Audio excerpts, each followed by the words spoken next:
See, loveல வந்து more than love, respect is very important. இப்ப நிறைய பேசுறாங்க அதை பத்தி, how to express love language. எங்களுக்கு அது அப்படிலாம் ஒன்றும் யோசிச்செல்லாம் பண்றது இல்ல. we are like ரீல்ஸ்ல வரது எல்லாமே நாங்க ரெகுலரா பண்றதுதான். இந்த லவ் ரீல்ஸ் ஹஸ்பண்ட் ஒய்ஃப் எப்படி இருக்கணும் இதெல்லாம் வரும் பாத்தீங்களா, அது நாங்க ரெகுலரா பண்ற விஷயங்கள் தான். அப்ப என்ன நம்ம பண்றதுல ரீல போட்டு சரி, நாங்க ஃபர்ஸ்ட்ல இருந்தே வந்து we are நிறைய we speak about the future, அவரோட லைஃப், கரியர், ஸோ அந்த மாதிரி பேசுவோம். அண்ட் ரெஸ்பெக்ட் ஃபர்ஸ்ட் எனக்கு. அவங்களும் டெய்லி நடக்கிறது என்கிட்ட சொல்லுவாங்க.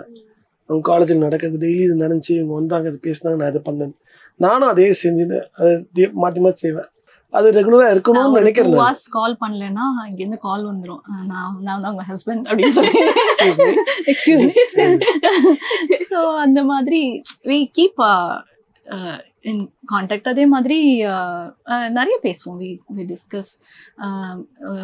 என்ன சொல்ல, அந்த ரெஸ்பெக்ட் ஆல்வேஸ் there. நான் வாயில சொல்ல வேண்டிய அவசியமே இல்லை, என்னோட பார்வை வச்சு கண்டுபிடிச்சிருவாங்க என்ன மூட் ஆஃப்ல இருக்காங்க அப்படின்னு. அந்த மாதிரி See, loveல வந்து more than love, respect is very important. இவரும் அது எப்பவுமே சொல்லுவார்.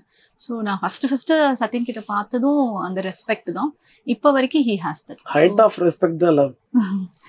ஸோ அந்த ரெஸ்பெக்ட் இருந்தாலே போதும். And we are best friends.